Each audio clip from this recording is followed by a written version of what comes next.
সালামু আলাইকুম। আমাদের সেনাপ্রধান জেনারেল ওয়াকারুজ্জামানের গেল ৩ থেকে ৪ দিন আগে একটা বক্তব্যকে কেন্দ্র করে মোটামুটি বিশ্ব মিডিয়ায়, বিশেষ করে ভারত, পাকিস্তান সহ বিভিন্ন জায়গায় বেশ কিছু প্রতিক্রিয়া হয়েছে। যে তিনি বলছেন যে স্বাধীনতা এবং সার্বভৌমত্ব হুমকির মধ্যে পড়তে পারে। আমি আপনাদেরকে সতর্ক করে দিচ্ছি, পরে বললেন না যে আমি সতর্ক করি নাই। ইভেন রাজনীতিবিদদেরকে একে অন্যের প্রতি কাদা ছোড়াছড়ি, পাশাপাশি সরকারকেও আগামী ডিসেম্বরে নির্বাচন সহ বিভিন্ন ইস্যুতে সেনাপ্রধানের সে ভাইরাল বক্তব্যকে কেন্দ্র করে বিবিসি বাংলার একটা সাক্ষাৎকার ছিল আমাদের ডক্টর মোহাম্মদ ইউনূসের সাথে। সেখানে সেনাপ্রধানের এই বক্তব্যের বিষয়ে আপনার ডক্টর ইউনূসকে প্রশ্ন করা হয় যে তিনি আসলে কিভাবে নিচ্ছেন সেনাপ্রধানের এই বক্তব্যকে।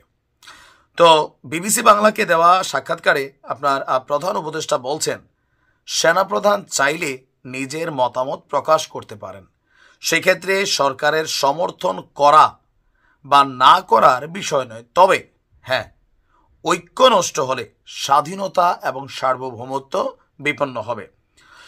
আর তার বক্তব্যের মধ্যে ছিল শেখ হাসিনাকে বেসিস করেই তিনি এখানে আবারও কাউন্টার করেছেন যে একটি পলাতক দল এবং তাদের নেতৃত্ব দেশ ছেড়ে পালিয়ে গেছে। দেশ ছেড়ে পালিয়ে গেলেও বাংলাদেশকে তারা এখনও অস্থিতিশীল করতে চায়, আর সেই অস্থিতিশীলতার লক্ষ্যে নানাভাবে তারা সর্বাত্মক আপনার চেষ্টা চালাচ্ছে। সেনাপ্রধানের বক্তব্যের পর ডক্টর মোহাম্মদ ইউনূস বলছেন যে দেশ বিপন্ন হওয়ার আশঙ্কা সবসময়ই ছিল, এখনও আছে এবং ভবিষ্যতেও থাকবে। শেখ হাসিনার পতনের পর বিগত সময়ে রাজধানী সহ দেশের বিভিন্ন অঞ্চলে ডাকাতির ঘটনা বেড়েছে।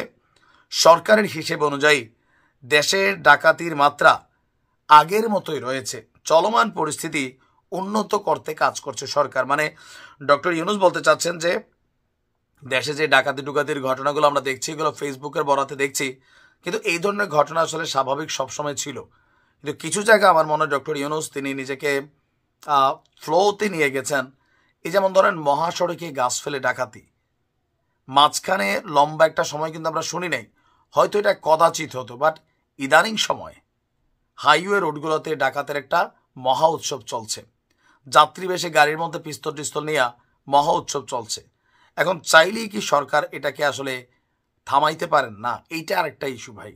যদিও ইউনূস সাহেব বলছেন যে তার সরকার এগুলোর জন্য যারা সংশ্লিষ্ট দায়িত্বশীল আছেন তাদেরকে জবাবদিহিতার মুখোমুখি করেছেন। কথা সত্য, অনেককে তিনি বা তার সরকার স্বরাষ্ট্র উপদেষ্টা বরখাস্ত করার সিদ্ধান্ত দিয়েছেন, আবার অনেকে বদলি করার দিয়েছেন, এরকম ঘটনা ঘটেছে। তিনি আপনার বিবিসিকে বলছেন যে বাংলাদেশের চলমানের সমস্যার বিষয়ে সবার মতন আপনিও অবগত আছেন। পুলিশ রাস্তায় নামতে চাচ্ছিল না একদম শুরুতেই, কারণ দুদিন আগেই তারা মানুষের উপর গুলি চালিয়েছিল, তাই মানুষ দেখলে তারা ভয় পেত।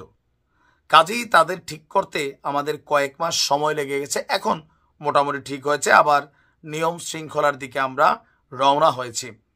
তার বক্তব্য যে তার নেতৃত্বে এই অন্তর্বর্তীকালীন সরকার আইনশৃঙ্খলা পরিস্থিতি সংস্কার, গত 7 মাসে নির্বাচন, ছাত্রদের নেতৃত্বে নতুন দল গঠন সহ রাজনৈতিক নানান ঘটনা প্রবাহ নিয়ে তিনি বিবিসিকে দেওয়া সাক্ষাৎকারে বলছেন সরকার মোটামুটি সফল। তো সেনাপ্রধানের বক্তব্যটা মোটামুটি সবার কাছেই গ্রহণযোগ্য ছিল।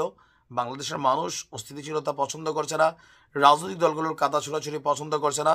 সবাই চাচ্ছে একটা সুষ্ঠু নির্বাচনের মাধ্যমে দেশ তার নিজ গন্তব্যে যাক, সবাই শান্তিতে বসবাস করুক। ভালো থাকুন।